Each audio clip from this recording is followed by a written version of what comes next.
Assalamualaikum warahmatullahi wabarakatuh. Liridho ilahi ta'ala wa khususan bibarakati suratil Fatihah. A'udzubillahi minasyaitonirrajim. Bismillahirrahmanirrahim. Alhamdulillahirabbil alamin. Arrahmanirrahim. Maliki yaumiddin. Iyyaka na'budu wa iyyaka nasta'in. Ihdinas siratal mustaqim. Shiratal ladzina an'amta 'alaihim ghairil maghdubi 'alaihim waladdallin. Bismillah, alhamdulillah, la haula wala quwata illa billah. Asyhadu alla ilaha illallah wahdahu la syarikalah wa asyhadu anna sayyidana Muhammadan abduhu wa rasuluhu la nabiyya. Allahumma ya muqallibal qulub tsabbit qulubana ala dinik. Allahumma aftah qulubana qawtil arifin wan nawwir qulubana bihidayatil yaqin. Alhamdulillah para ibu, para bapak, ini kita badali Yai Salam karena kebetulan beliau sedang umroh ya, 2 salat. Tapi insya Allah Rebu depan beliau sudah datang, Rebu depannya. Kemarin minggu yang lalu kita sudah sampai pada ayat zuyyina linnasi hubus syahawati minan nisa wal banina wal munqantaratil itu wal qanatir munqantarah. Terus lagi, itu ayat yang berhubungan dengan itu. Padahal sebelumnya itu ayat yang berhubungan dengan perang. Nah, jadi ayat ini juga jangan dipahami tidak ada hubungan dengan perang. Cuman bedanya kalau yang ayat sebelumnya itu kaitannya dengan perang Badar, perang fisik. Makanya di sini ujung ayatnya itu laib rotan liulil albab. Sedangkan ayat ini yang zuyyina linnasi hubus syahawati minan nisa. Tapi jenengan pun ngantos sakit hati ibu-ibu ya. Kenapa Gusti Allah iku nyindir orang perempuan ini menjadi, tetapi ada hadis ad-dunya mataun wa khairul mata'iha al-mar'atus solihatu. Nah itu ini untuk ibu-ibu. Nah insya Allah ibu-ibu yang rajin ngaji ini kategori mar'atus solihah. Nah, kan. Jadi jangan sakit hati. Gusti Allah kok gak adil. Kok saya dianggap penyakit yang menyebabkan orang laki-laki tergelincir imannya. Makanya ini sebetulnya ayat yang mengajarkan kepada kita di balik perang fisik ada yang namanya perang non fisik. Ya. Makanya ketika Rasulullah pulang dari perang Badar, ya kan itu, kemudian beliau membuat pernyataan, kita itu baru selesai dari perang Asgor, perang kecil.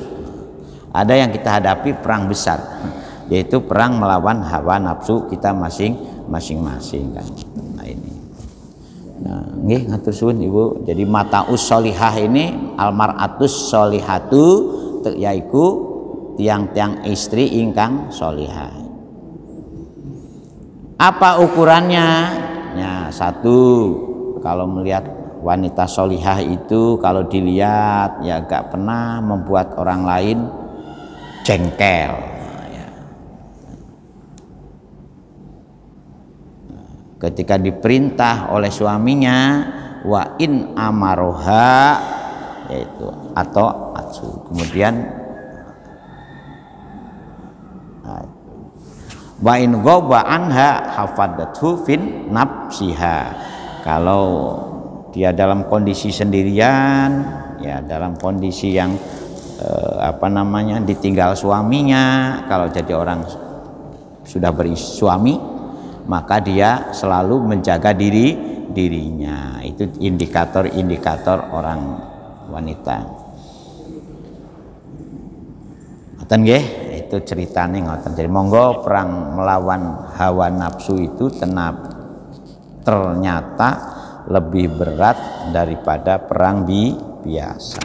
Insya Allah panjenengan semua ya Ngoten nggih. Nah itu.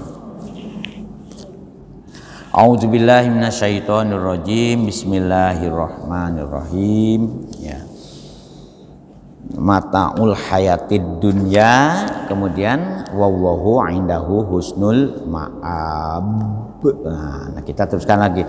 Qul a'unabbi'ukum bi khairim min zalikum, yaitu lilladina taqaw 'inda rabbihim jannatun tajri min tahtial anharu khalidina fiha. A'unabbiukum, ana toh sira kabeh nyertani, ana toh nyertani ing sira kabeh. Nah, memberitakan ya, memberitakan. Nabba'a itu sama dengan akhbaro. Kalau unabbiukum ana ta nyeritaaken ingsun ing Gusti Allah kum ing sira kabeh ai ukhbirukum, tegese apakah kalian tidak mau mendapatkan informasi dari aku, kata Gusti Allah kepada kalian. Informasi apa? Bi khairin min zalikum, yaitu sesuatu yang lebih baik min zalikum dari opo-opo yang sudah dijelaskan sebelumnya kepada kalian. Ai al-mazkuru minasyahawati, ya tegese penjelasan tentang masalah kecenderungan nafsu syahwat manusia. Jadi saya ulangi lagi, nafsu syahwat itu bukan hanya sekedar tuntutan hasrat biologis, tapi yang berhubungan dengan gemerangsengnya nafsu. Nafsu itu apa? Ajakan-ajakan yang membangkang kepada perintah Allah Subhanahu wa taala. Pak Isu. Jadi dalam diri kita itu kan ono gerengseng, ono ajakan. Dua ajakan. Nafsu syahwat itu muaranya katanya para ulama tasawuf itu dari dodo sebelah kiri, dari jantung bagian belahan rongga ya, dada sebelah kiri.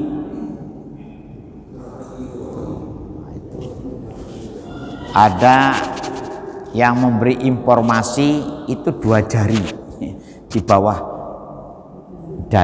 susu kiri, ngapunten ibu-ibu nggih. Itu tempat bersemayamnya nafsu yang 7 jenis itu. Nafsu lawama, nafsu amaro, nafsu amarah, nafsu lawamah, nafsu mulhimah, itu sampai kepada nafsul mutmainah, nafsu rodiyah, nafsu mardiyah, dan terakhir nafsul kamilah. Nah, kita ini berharap yang sudah baik-baik ini, yang sudah rajin melaksanakan kebaikan, itu indikator bisa mengalahkan nafsu lawamah, nafsu amaroh, dan nafsu mulhimahnya. Nah, maka muncullah nafsul mutmainah. Nah, menurut Al-Quran, orang berhenti di nafsul mutmainah itu tidak cukup, karena kalau hanya berhenti di situ, kadang-kadang masih ada egonya, masih aku paling rajin nang masjid, aku paling rajin sedekah. Nah, makanya nafsul mutmainah sendiri diperintahkan oleh Gusti Allah itu, ya ayat Tuhan nafsul mutmainah irji'i ila rabbiki radiyatan mardiyah fadkhuli fi ibadi wadkhuli jannati. Jadi kalau kita sudah bisa melumpuhkan nafsul mutmainah, nafsu rodiyah, nafsu yang selalu ridho dengan apa yang makanya kan ada hadis wa ilam tardo biqodoi fal yatlub robban siwai. Seandainya kamu tidak ridho dengan apa-apa yang sudah diputuskan oleh aku kepadamu, katanya Rasulullah dalam hadis kuncinya itu, fal yatlub robban siwai, saya golek ae pangeran saliyane aku, kata Gusti Allah. Supaya kita ini merangi syahwat ini ya memang berat dibandingkan dengan merangi fisik. Bayangkan merangi fisik hanya dengan 313 pasukan melawan ribu-seribu pasukan itu bisa menang. Nah, tapi melawan diri kita kadang-kadang abot. Nah, makanya dasar tobat itu untuk bisa memerangi nafsu. Nah, ya, nafsu yang ini rodiyah, mardiyah, kamilah. Nah, itu sudah itu. Nah, yang kedua kerentek-kerentek baik. Jadi dalam diri kita itu ada yang nama nurani, qalbun nuraniun. Nah, yang tadi yang jelek ini namanya qalbun jasmaniun dulmaniyin. Nah, menurut ulama, istilah ulama tasawuf itu yang sebelah yang kerentek hati yang baik namanya qalbun nurani. Ada nurani. Kita kerentek baik itu ada dalam diri kita. Sejahat-jahat manusia suatu ketika itu meruntul. Yo aku salah. Kadang-kadang kerentek baiknya ini ditutup uskadung. Nah, ada istilah uskadung. Itu makanya monggo di Elmoni Saestu untuk menghidupkan kerentek yang baik ini supaya menjadi pemenang ya. Dalam istilah Imam Ghazali itu orang sabar itu yang disebut orang sabar itu bisa dirasakan. Apa indikatornya orang sabar? Manakala kerentek baiknya bisa mengalahkan kerentek jeleknya. Kalau orang sudah bisa seperti itu, nah insya Allah hatinya itu kategori qalbun salimun, orang yang hatinya bening. Makanya kan ada hadis tentang hati itu banyak hadisnya itu ala inabil jasadi mudghatan ida solahat solahal jasadu kullu wa ida fasadat fasadal jasadu kullu. Jadi jasad ini hanya merupakan tumpangan ya, dari pelampiasan kerentek yang ada di dalam hati itu. Monggo jenengan kalau gak percaya, namanya keinginan itu yang memperalat jasad. Kepada siapa jaminan ukhbirukum ay unabbiukum lilladina taqau. Nah, kepada yaitu lilladina kedua tiang-tiang ittaqau kang wis padha wedi sapa si aladina ay asyirka tegese dia takut dengan kembali lagi syirik ya. Takaunya tuh objek yang dikhawatirkan, yang ditakutkan dan kembali syirik kembali. Nah, dalam konsep tasawuf syirik itu yang paling berat itu adalah rumongso onone jasad kita. Jadi mulanya manusia berbuat jahat itu sebetulnya karena rumongso anane jasad kita.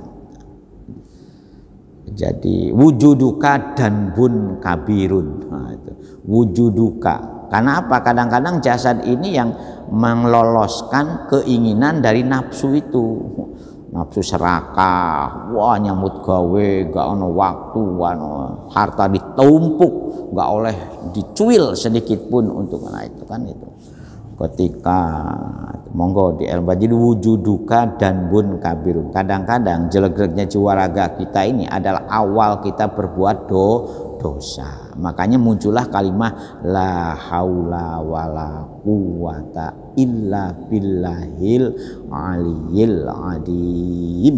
La ilaha illallah. Itu supaya menjelek-jelekkan jiwa raga kita ini ojo diroso. Sing diroso te onone pangeran. La haula wala quwata. Sing diroso itu kekuatan, sing iso ngambekan, iso mangan, iso macul, iso nyambut gawe, iso gawe bojo, iso gawe anak, iso nglayani bojo. Itu harus diberikan dengan illa billahil aliyil adim. Tanpa nah disitulah kenapa kita dididik Gusti Allah tuh sangat dekat dengan kita ini, karena kita sudah menyatakan illa billahil aliyil adim. Ittaqau inda rabbihim. Nah itu ketika mereka betul-betul si Aladina ini takut rumongso sing ono itu ya hanya inda rabbihim, yaitu ing dalam ngersanipun Gusti Allah. Iso boten kinten saged nggih. Nah kalau tiang niku pun iso la ilaha illallahnya illallah kan. Jadi kalau kita ini kan pemahaman sederhananya la ilaha illallah. Jadi sebetulnya la maujuda wala ma'buda kan itu. Illallahu angin kajaba ananipun Gusti Allah. La maujuda ora ana ingkang maujud wala ma'buda lan ora ana ingkang den sembah illallahu angin kajaba Gusti Allah.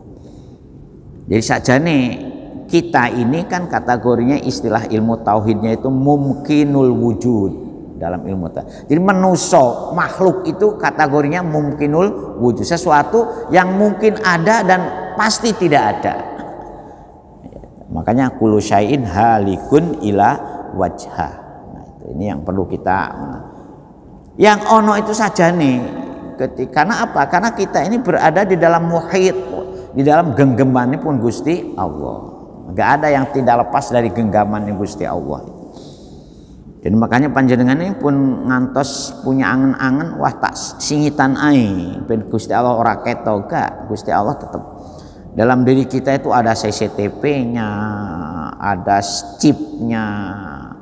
Jadi kemana-mana kita ini terus dipantau, jadi ya. Yang perlu jadi inda robbihim itu di situ. Jadi Gusti Allah itu dengan kita ini ya, karena kita ini berada di dalam genggamannya sebetulnya. Al insanu fillah kal huti fil bahri kan. Manusia dengan Gusti Allah itu bagaikan iwak nang lautan. Gak ono iwak mencolot nang darat nang lautan. Cuma nggak krosone kalau wis dimasukkan ke wajan. Wah ya gak ono ya nang lautan tinggal di mana. Apa yang akan diberikan kepada mereka orang-orang yang bertakwa, orang-orang yang bebas dari syirik, ya orang-orang yang bertauhid, ya karena gandoli sing ana Gusti Allah ya. Jannatun tajri min tahtihal anharu, yaiku jannatun utawi swarga. Jannah itu artinya taman ya, taman yang sangat tajri kang lumaku kang mili ya. Min tahtiha saking ngisore jannat. Jannatun itu ya juga menunjukkan seperti yang tanya apa bedanya jannat firdaus ilahi lastulil firdausi ahla katanya akwa alan. Nah kan itu duh Gusti kan yang makos kulon itu terlalu dhuwur lah untuk panjenengan tempatkan di surga firdaus itu terlalu tinggi. Ora potongan bahasanya kerennya itu. Ora potongan Gusti kula ini masuk jaman. Tetapi ngeles kan. Terusannya apa Bu? Katanya itu konon kalau di waos habis Jumat katanya 7 kali ya, tapi saniki mboten kober naos niku kedawan Jumat nggih. Ya kalau piyambak-piyambak monggo. Tapi kalau ingin imam ojo sampai Fatihah 7 kali, Al-Ikhlas 7 kali, Muawwidatain 7 kali, sudah berapa itu? Nah, itu kesuwen, selek nyambut gawe nih ketinggalan. Tapi kalau untuk sendiri, kalau nang desa cik menangi Bu, nang desa itu kan Jumatannya itu kan istirahat dari sawah, matan, sehingga diajak dowo-dowo ini tuh kober. Nah itu di Tulung Agung itu ada masjid ya yang masih kober, maos dari Fatihah 7 kali, Al-Ikhlas 7 kali, Al-Falaq 7 kali, Anas 7 kali ya. Maton niku ditambah lagi dengan istighfar 100 kali, sholawat 100. Oh wonten Bu masih Cikober karena jamaahnya ya ngelu glutek di situ. Nah, kalau di Surabaya wah kali ngoten niku langsung imame meneh enggak kanggo meneh. Ngomong baca Qur'ane dawa. Makanya Rasulullah itu hadisnya gak pernah Rasulullah menegur orang yang baca Quran pendek ketika sholat, tapi selalu menegur orang yang terlalu yang terlalu panjang ketika dia ngimami sholat. Itu ditegur, ojo dawa-dawa, makmummu iku asal nyambut gawe, nyambut gawe ini adoh. Jadi jangan bangga dengan imamnya sholat panjang-panjang. Justru Rasul itu selalu negur kepada imam-imam yang sholat bacaannya dawa-dawa. Kecuali kalau nang desa, wis gak ono nyambut gawe. Atau kalau bojone nang omah, 1 juz 2 juz gak apa-apa. Makanya Rasulullah kan itu. Tapi kalau ngimami ya yang sedengan saja, sedengan.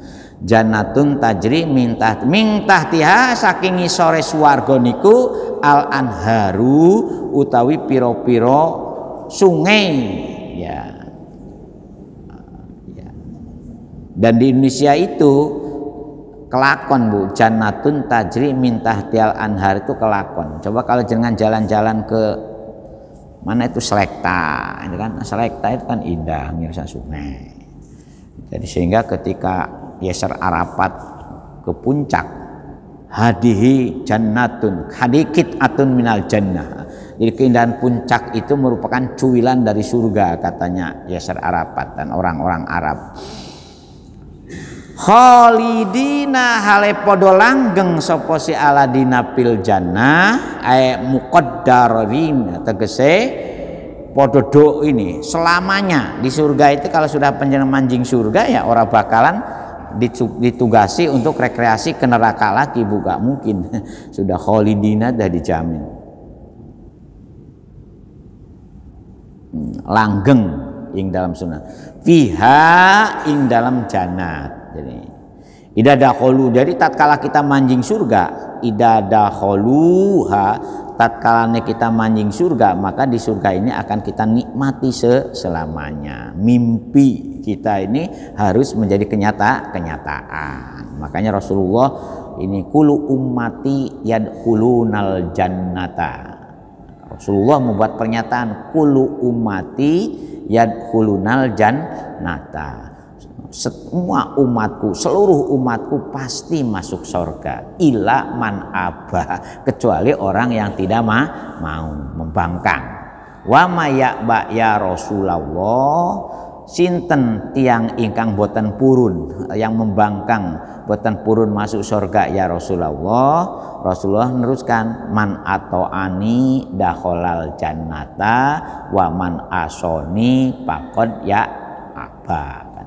Man ato'ani dakholal jannata, sinten mawon sing taat nang aku pasti masuk surga. Ya mudah-mudahan lah dalam rangka Maulidin Nabi kita kembali nelusuri apa-apa saja yang menjadi perintah agama. Contohnya perilaku Rasul, contohnya itu laqad kana fi rasulillahi uswatun hasan. Sing paling abot niku ya cara hidup Rasul yang paling abot kita tiru itu. Istrinya gak masak, gak ono panganan, bukan piring yang melayang. Nah, kalau kita bapak-bapak paling piring yang melayang. Rasul itu apa? Langsung yo dino iki aku puasa. Kalau kita kan apa nang omah sedino suami teko nyambut gawe enggak dikena itu. Wis marang muring. Dan ini apa namanya? Nahan melaratnya itu. Bahasa kerennya itu Rasul itu diuji ketika sebelum jadi Rasul beliau sukses menumpuk harta hasil usaha dengan yang kemudian jadi istrinya itu. Tetapi setelah diangkat jadi Rasul, semua hartanya itu habis untuk perjuangan. Nah, sampai ketika hijrah itu kan, itu. Jadi dari sisi ketumpuan harta para nabi dan rasul itu gak ada cerita nabi itu meninggalnya numpui. Nabi siapa saja dari Nabi Adam mewarisi anaknya tumpuan harta yang melimpah ruah itu hampir tidak ada. Tapi walaupun memang ada ayat dalam tajri min tahtial anharu. Karena apa? Karena mendapat jaminan masuk surga itu tidak apa-apanya kalau nikmatnya dunia. Jadi nikmatnya dunia itu tidak ada apa-apanya. Hanya dengan dengan bau surganya saja itu katanya luar biasa itu. Nah, orang-orang yang solih itu kan dambaannya itu. Nah, surga ini ya dicapainya dari mana? Ya dari dunia juga. Ya, orang yang hatinya tenang, yang tidak pernah punya pikiran jelek, ya tidak punya angan-angan jelek, hidupnya kan sudah di surga itu, tenang di surga. Walaupun belum surga dalam bentuk yang, tapi rasanya kan tenang, hidupnya tenang. Ala bidzikrillah tatma'innul qulub. Nah, itu enak. Nah, ya Gusti Allah. Wa azwajum mutahharatun. Nah, ini bapak-bapak ini senang ini kalau sudah ada wa azwajun mutahharatun lan piro-piro bojo yang disucikan. Jadi yang tidak pernah haid. Konon mutahharatun itu minal haidi wa ghairihi, ya, mimma yustaqzaru, yaitu dari kondisi orang perempuan yang biasanya haid, kemudian nifas, kemudian istihadah, dari sesuatu yang menjijikan. Yustaqzaru itu bisa diartikan sesuatu yang menjijikan, yang kotor-kotor, yang reget-reget, nggak ngileran. Ibu-ibunya itu kan ada juga loh ibu-ibu ngileran. Nah, itu nggak rembes, Bapak. Jadi selalu berwajah yang koyo-koyo baru dirias di salon. Nah, baru keluar dari salon, bapak-bapak jangan khawatir. Itu azwajum mutahharatun. Kemudian ibu-ibu protes, nah kalau bapak-bapak akan mendapatkan azwajun mutahharatun, nah, bagaimana kalau ibu-ibu yang masuk surga? Nah, makanya ibu-ibu jangan terlalu membayangkan kepuasan biologis dan kepuasan material di surga itu. Yang ada ini adalah kepuasan rasa nikmat abadi. Gambarannya kalau panjenengan tidur nyenyak, gambarannya itu kalau jangan tidur nyenyak, yang diingat apa itu gak ada sama sekali, koyo bleng masukkan itu ya. Nah, nikmat yang paling istimewa itu berada di sisi Allah Subhanahu wa Ta'ala. Makanya menurut ulama tasawuf, gambaran surga ini hanya ujian pamrih akhirat. Wah, ini ada juga istilahnya.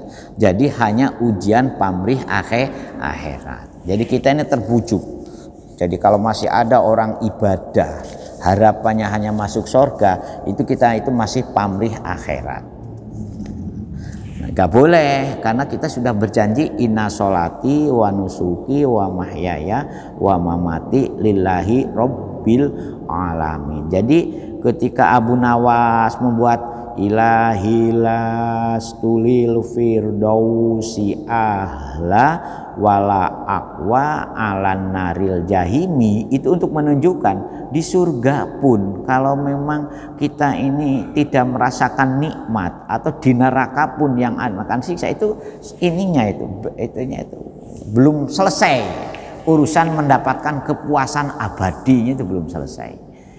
Makanya kan orang-orang wali-waliullah itu seperti Robi'atul Adawiyah lebih baik masuk neraka dengan ridho Allah daripada masuk surga dengan bendu Allah. Jadi memang ini pelik itunya itu kalau sudah masuk ke dalam.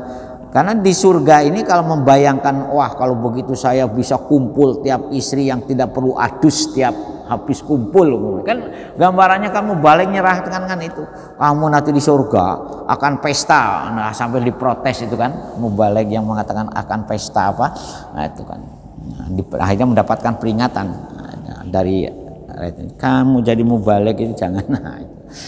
Ya wajar karena masih muda. Nah, jadi ada kepuasan yang lebih hakiki dari hanya sekedar gambaran kita menggapai kepuasan fisik. Ini kan masih kepuasan fisik syahwat, masih tapi syahwatnya di surga, di akhirat nanti. Nah, makanya disebut dengan pamrih akhiratnya. Wah, itu. Sebab apa? Di balik itu semua kan ada waridwanun. Nah ini waridwanum minallahi wallahu basirum bil ibad. Ada ridwan, ya. Keriduan Allah itu lebih istimewa. Makanya kan ada rodiyah, mardiyah, adanya mutmainah, rodiyatam, mardiyah. Jadi kalau sudahlah kalau dengan, makanya kalau namanya Robiatul Adawiyah mengatakan surga ini bukan tujuan. Tujuan kita ini adalah ketemu Gusti Allah, liqa dengan Gusti ilnalayat. Makanya ayat-ayat tentang liqa itu banyak, lebih dari 20 ayat yang menjelaskan bahwa kita ini pasti ya kalau beriman liqa. Nah, cuman liqa ini mendapatkan perdebatan ketemunya. Apakah manusia itu hanya di surga nanti ketemu Gusti Allah atau di dunia pun bisa? Nah, menurut para kekasih Gusti Allah, di dunia pun manusia itu sebetulnya liqa dengan Gusti Allah itu bisa kalau mengikuti tuntunannya yang benar. Makanya ada istilah musyahadah, ada istilah makrifat. Jadi wihdatus syuhud, wihdatul wujud. Nah itu. Tapi ya gak usah inilah sedikit-sedikitnya karena kebetulan ayat ini yang perlu dikomentari sekejauh seperti itu. Karena apa? Ridho dari Allah itu lebih dari segala-galanya. Bikasri awalihi wadomihi ridwanullah atau domal rudwanullah, ya. Utawa ridwanullah utawi keriduanipun Gusti Allah, banyak itu. Keriduan saking Gusti Allah aridon kathirun, ya, artinya ridwan itu jamak dari kata ridho yang banyak. Keriduan Gusti Allah yang luar biasa itu. Artinya kalau sudah orang itu masuk surga dan mendapat keriduan dari Allah sampai bertemu dengan Gusti Allah, itu ya sudah. Dan memang apa target di akhirat itu kita ketemu Gusti Allah? Karena kita sudah dinyatakan innalillahi wa inna ilaihi raji'un. Makanya ulama-ulama tasawuf, sekalipun kita sudah berada di tempat yang nikmat, ya, surga itu kan ada air susu yang putihnya lebih putih dari namanya Telaga Al-Kautsar. Ada buah-buahan yang dari berbagai jenis. Kenapa belum ketemu Gusti Allah, belum kita? Karena apa? Kalau kita masuk taman yang luar biasa, banyak yang menyenangkan termasuk, tetapi belum dipersilahkan oleh pemiliknya, masa kita mau merampok? Nah, kan itu. Makanya kenapa finish kita ini harus ketemu dengan Gusti Allah, ketemu dengan pemiliknya. Setelah ketemu dengan pemiliknya dipersilahkan, kan lebih enak daripada kita ngerampok tidak dipersilahkan. Sekarang saya tanya-tanya, seperti jenengan lah bertamu kepada seseorang, yang jenengan cari itu tuan rumahnya atau suguhan ya dari tuan rumah? Tuan rumahnya dulu. Walaupun tidak disuguhi sekalipun, omong-omongan sampai berjam-jam. Kan sampai lali dibuatkan teh ono kan, sudah omong-omongan suwe. Ngapunten suwe durung dibuatkan teh, ayo buatkan teh sih kan. Nah, itu. Ikan lebih nyaman. Nah, itu gambarannya, itu menurut ulama tasawuf. Begitu kita menikmati di surga, sebelum ketemu pemiliknya jangan sampai membanggakan bahwa kita sudah berada di tempat yang nikmat. Ya. So kalau pemiliknya tidak mempersilahkan, nah itu. Makanya di sini ada kata-kata waridwanu minallahi, utawi berbagai keriduan dari Gusti Allah. Nah itu. Dan di situ waunya tuh dan wau atap untuk menyempurnakan dari jannatun tajri min tahtial anharu khalidina fiha. Kemudian wa ajwaju mutahharatun waridwanum minallahi, dan ridho dari beberapa ridho, bukan hanya satu keriduan, banyak ridho. Wallahu utawi Gusti Allah iku basirun dan kang maha pirsa bil ibadi. Nah ini orang-orang yang sudah bisa mewujudkan kehidupan di dunianya seperti digambarkan yaitu berjuang secara fisik, berjuang yang juga tidak kemudian betul-betul dikategorikan menjadi hamba. Makanya Rasulullah pun ketika berhasil melaksanakan tugas secara sempurna, maka Gusti Allah membuat pernyataan subhanalladzi asra bi abdihi lailam minal masjidil haram ila masjidil aqsal ladzi barokna haulahu linuriyahu min. Nah itu kan mengapa ada peristiwa Isra dan Mi'raj. Nah itu gambarannya hiburan. Setelah Rasulullah diuji dengan ditinggal istri yang sangat menyayangi, dan mohon maaf bapak-bapak ya, ketika panjenengan itu punya istri yang sangat betul-betul solihah, gak ada pikiran untuk nikah lagi. Rasulullah itu kan dia tahu setelah ditinggal wafat Khadijah baru punya pikiran nikah lagi, ya kan? Selama beristri Khadijah Rasulullah tidak punya pilihan, sekalipun menggiurkan. Katanya siapa? Seandainya kamu wahai Rasul mau berhenti berdakwah, semua kekayaan akan saya berikan, kata tokoh-tokoh pembesar Quraisy itu. Yang penting kamu berhenti berdakwah. Wanita model apapun cantiknya akan saya carikan, kan berikan. Tapi kan Rasulullah enggak. Sama dengan Pak Sayyidina Ali juga begitu.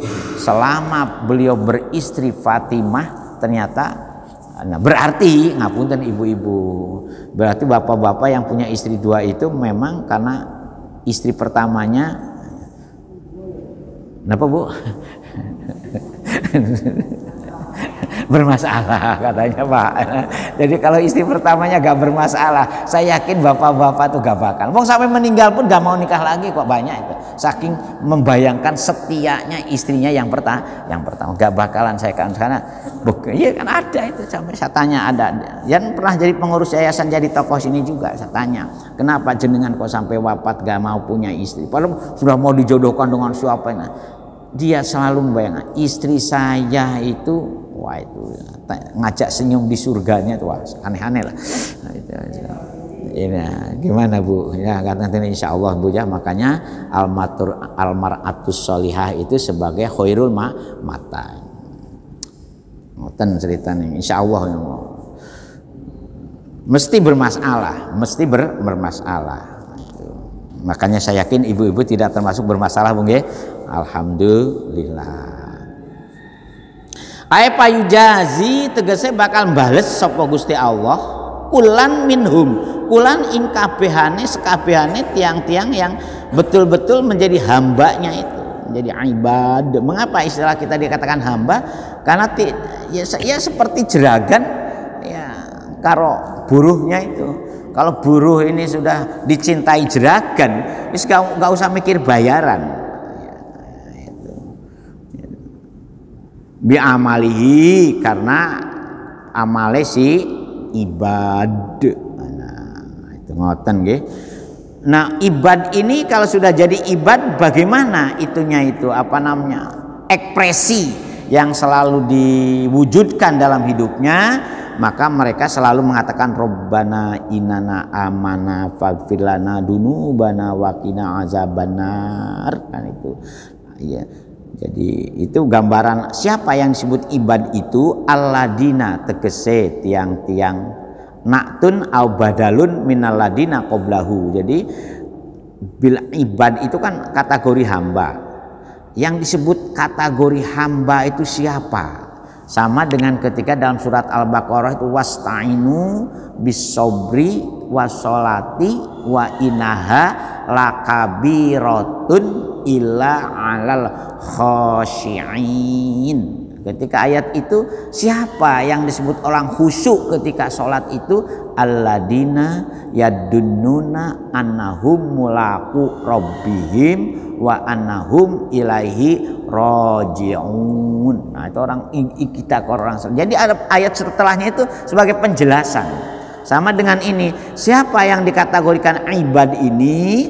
Yaiku alladina tegese tiang-tiang yaquluna kang podo selalu ngucap sapa si aladina, ngucap nopo? Ya Rabbana du Gusti ing maha kuwaos pangeran kula, pangeran kita, innana amanna, innana setuhune kita iku amanna sampun iman sapa kita, ai sodakna tegese sampun beneraken sapa kita, bika maring panjenengan, wa bi rasulika lan maring rasuli panjeneng Kanjeng Nabi Muhammad di sini maksudnya. Jadi kata amanah itu isinya yaitu orang-orang yang selalu menyatakan dirinya duh Gusti panjenengan, nah itu Robbana Gusti, Rob kulo, Rob kita, ya, naknya itu tidak untuk sendiri karena aladina, yaitu kata ganti dari aladina. Ya maka di sini Robbana innana amanna faghfir lana dunubana, faghfir mongko panjenengan nyepuro. Jadi gak, artinya orang kalau sudah jadi hamba Allah tidak lepas dari istighfar.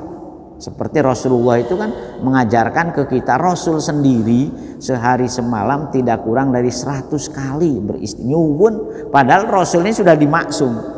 Nah, kalau diajak istighfar 3 kali aja kok sambatan. Ya, makanya kalau orang-orang yang belajar jadi soleh itu kadang-kadang sampai bermenit-menit bu istighfar. Wow.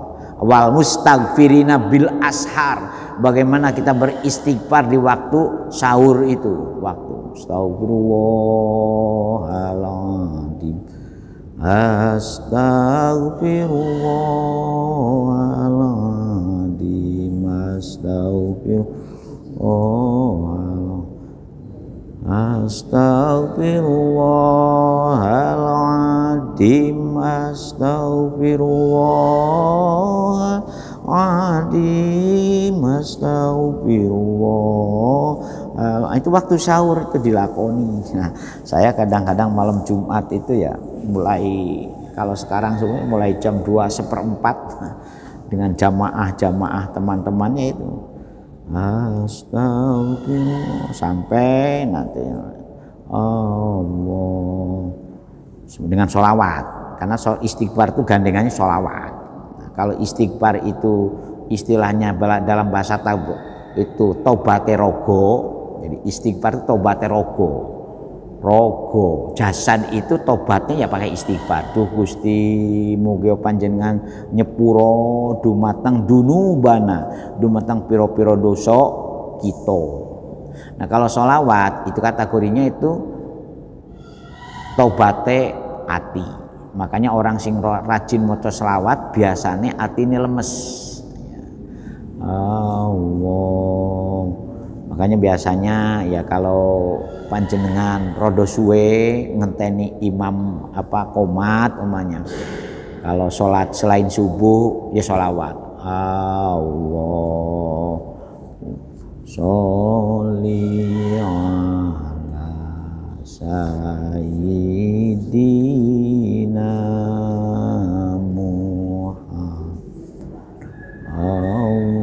Kemudian itu. Nah kalau sebelum subuh biasanya pujiannya Subhanallah. Nah, itu ceritanya begitu. Tapi ya karena di sini jadi jangan sampai kosong dengan bacaan-bacaan thayyibah ketika kita nunggu qomat itu. Apakah sholawat, apa tasbih, jangan sampai kosong. Ya direngang-rengang juga boleh. Jangan tanggup diangkat bid'ah.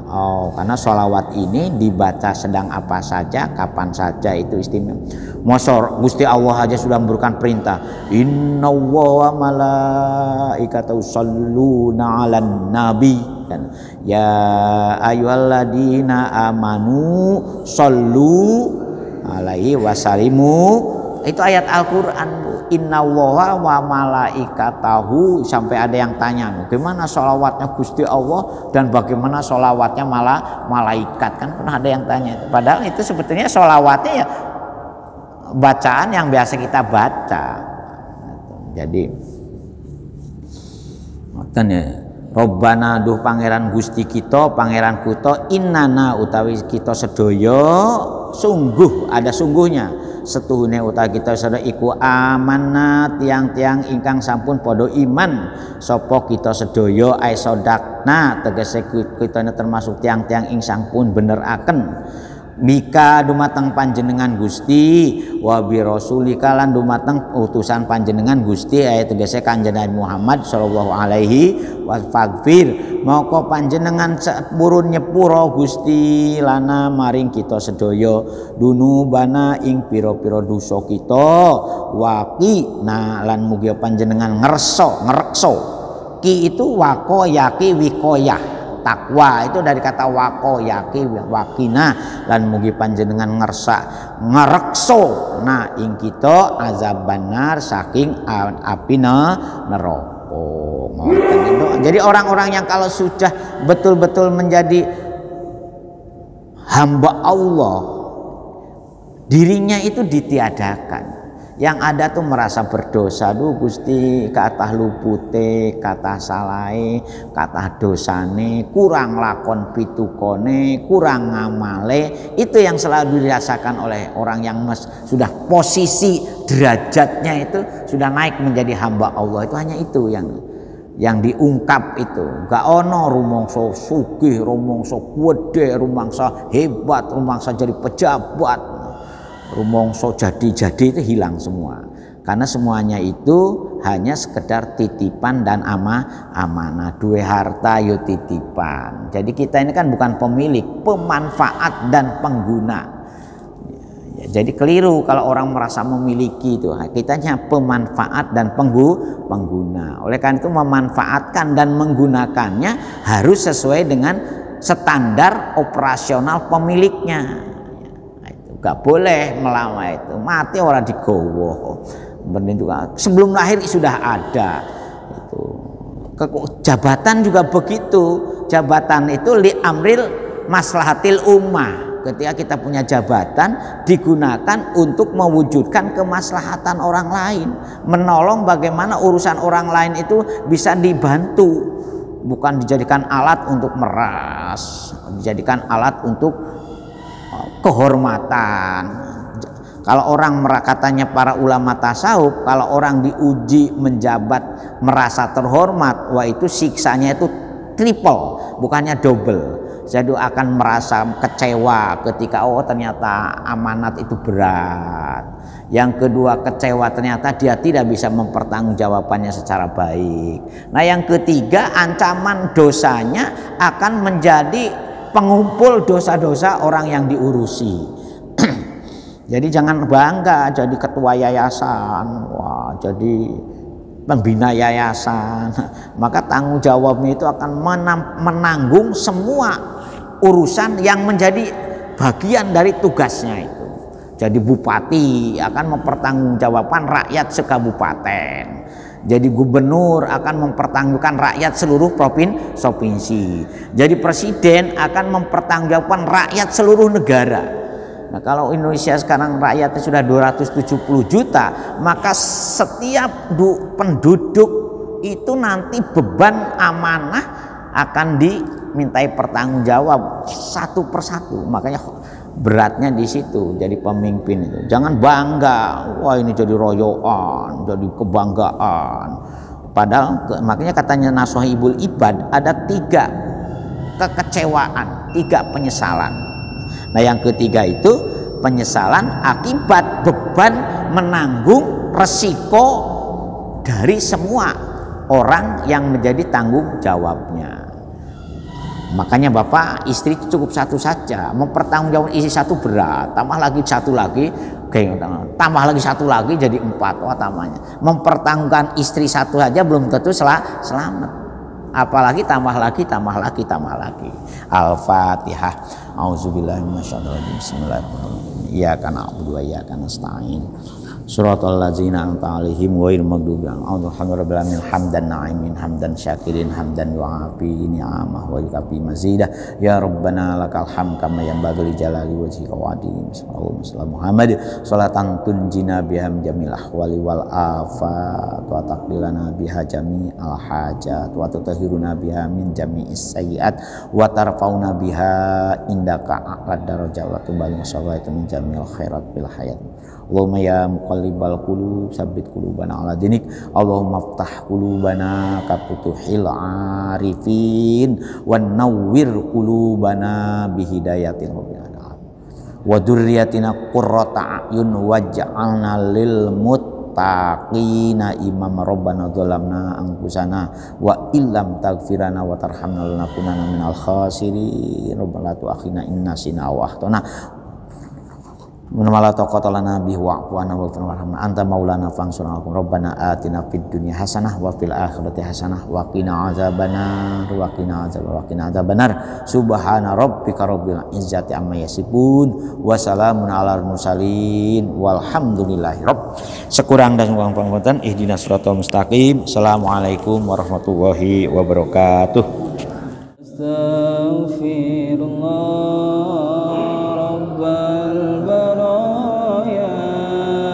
Astaghfirullah minal khataaya Rabbi